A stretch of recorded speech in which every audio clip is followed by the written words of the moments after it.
Hey everyone! Welcome back to Speak English with Confidence. I'm Enna. Today, we're talking about something a lot of you have asked us about. Yes, so many messages this week saying I freeze up around people, or I have so much to say in my head, but nothing comes out when I open my mouth. Especially in English, right? You're already nervous about talking to people, and then you add a foreign language on top of that? It's a lot. Exactly. So today's episode is called How to Feel Confident Around People, even if you're introverted. And I want to say right at the start, this isn't just for introverts. Even outgoing people freeze up sometimes. True. Confidence and personality type are actually two different things. We're going to break that down, share a few personal stories, and give you real, practical steps you can start using today, in English or in any language. Let's get into it. What confidence actually means? Okay, so first, let's clear up a common mistake. A lot of people think confident means loud or talks a lot or is the life of the party. Right, like confidence equals extroversion. Exactly, but that's not true at all. Confidence just means you trust yourself in a situation. You believe your thoughts are worth sharing, and you're not constantly afraid of being judged. And an introvert can absolutely have that. Introverts just process the world a little differently. They think before they speak, they need quiet time to recharge, and big groups can drain their energy faster. None of that means they can't be confident. I actually think some of the most confident people I know are introverts. They're just calm and intentional instead of loud. I love that word, intentional. That's such a good way to put it. So today, we're not telling you to become an extrovert. We're telling you how to feel solid and secure in who you already are while talking to people, including in English. Can I share something kind of embarrassing? Please do. This is my favorite part of the show. Okay, so years ago, before I started teaching English, I went to a networking event. Big room, lots of people, everyone holding little plastic cups of warm orange juice. Classic networking event. And I walked in, looked around, and my brain just said, nope. I found the snack table and stood there for 45 minutes pretending to be extremely interested in crackers. The crackers were just unusually fascinating that day. Incredibly fascinating. But here's the thing, it wasn't that I had nothing to say. I actually had a lot of opinions about the topic of the event. I just didn't trust myself to say them out loud to strangers. That's the core of it right there. It's not a things to say problem, it's a trusting yourself problem. Exactly. So what about you? Were you always this comfortable talking to people? Not even close. When I was learning my second language, I used to rehearse entire sentences in my head before saying them out loud. By the time I felt ready to speak, the conversation had already moved on to a different topic. Oh, that's so relatable for our listeners learning English. Right? And I used to think the goal was to eliminate the nervousness completely, but that's actually not realistic. And honestly, it's not even the goal. So what is the goal? The goal is to act confident even while you still feel a little nervous. The feeling doesn't have to disappear first. Okay, let's get into actual tips. Tip number 1. Change the story you tell yourself about being introverted or quiet. This is huge. A lot of introverts walk into a room already thinking, I'm bad at this, I'm awkward, people will find me boring. And guess what happens when you believe that? You act exactly like that. It becomes true because you expect it to be true. So instead, try telling yourself something more accurate. Something like, I'm a good listener, or I think carefully before I speak, and that's valuable.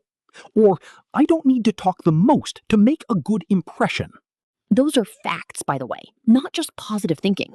Studies on conversation actually show that people who listen well and ask good questions are rated as more likable than people who talk nonstop about themselves. So being quieter is genuinely an advantage in conversations, not a weakness you need to hide. Tip 2 is something I personally use all the time, especially in English. Prepare 2 or 3 simple questions before you go into a social situation. Give us an example. Sure. Something like, what's been the highlight of your week? Or, how do you know the host? Or, in a work setting, what are you working on these days? Those are great because they're open, meaning the other person can't just answer with yes or no. They have to actually talk. Exactly. And once they're talking, your job gets so much easier. You just listen, react naturally, and ask a small follow-up question. This is also amazing for English learners specifically, because you can prepare these questions in advance and practice saying them smoothly. You're not improvising the hardest part, starting the conversation. Right. You're removing one layer of difficulty. You don't have to think of what to say and figure out how to pronounce it at the same time. Tip 3 connects to that. Shift your goal from I need to sound impressive to I want to understand this person.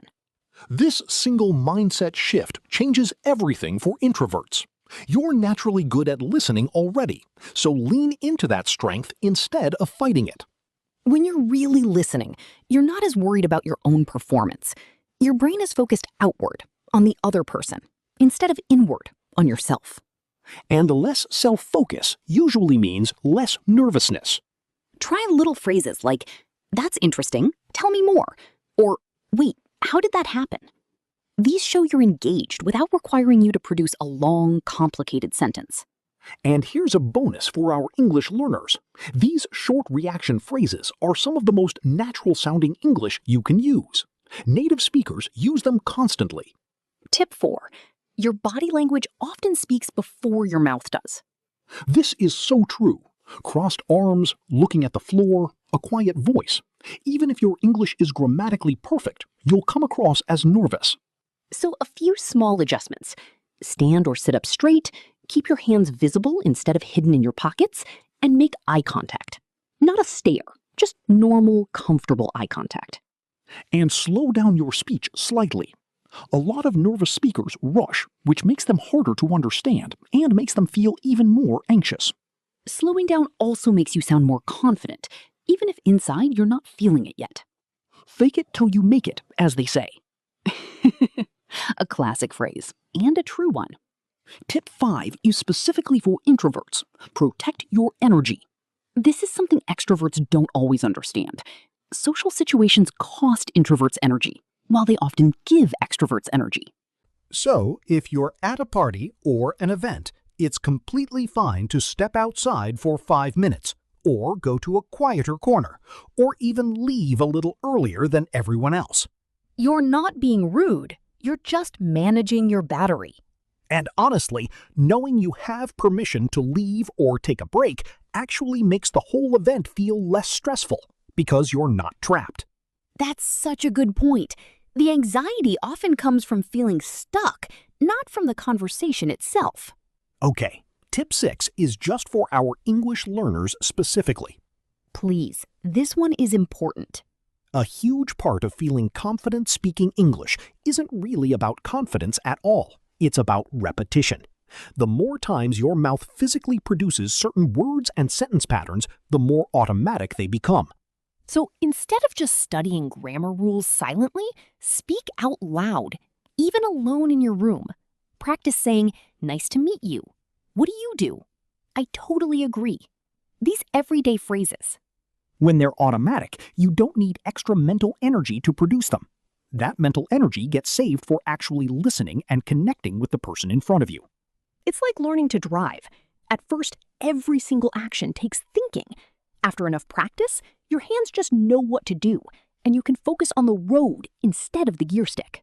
Exactly. Speaking English becomes the same. Automatic phrases free up your brain for the real conversation. All right, let's do a fast recap before we wrap up. Number 1, change the story you tell yourself. Being quieter is a strength, not a flaw. Number 2, prepare a few simple questions in advance. Number 3, focus on listening well instead of performing. Number 4, manage your body language, posture, eye contact, and a slower pace. Number 5, give yourself permission to take breaks and recharge. And number 6, practice English out loud regularly so common phrases become automatic. None of these require you to become a different person. They just help the person you already are show up a little more comfortably. Before we go, we got a question from a listener named Danyar. He asks, what if my mind goes completely blank during a conversation in English? I just stop. Great question, and very common. First, it's okay. It happens to native speakers too. Honestly, all the time. When it happens, you can use a simple phrase to buy yourself time, like, let me think about that for a second, or, that's a good question, actually. Those phrases are completely natural in English, and they give your brain a moment to catch up. And if you really can't find the word, it's totally fine to say, I'm not sure how to say this, but, and then explain it in a simpler way. Native speakers do this constantly too. Communication, not perfection, that's always the real goal. Communication, not perfection. That's always the real goal. If you're an introvert, remember, you don't need to become loud or talkative to be confident. You just need to trust the version of yourself that's already there. And if you're working on your English specifically, keep practicing out loud. Keep using these small phrases we mentioned, and give yourself credit for every conversation you finish, even the awkward ones. Especially the awkward ones, honestly. Especially those. Thanks so much for listening to Speak English with Confidence. If this episode helped you, share it with a friend who needs a little confidence boost too. We'll see you next time. Until then, keep speaking, keep practicing, and keep being yourself. Bye, everyone.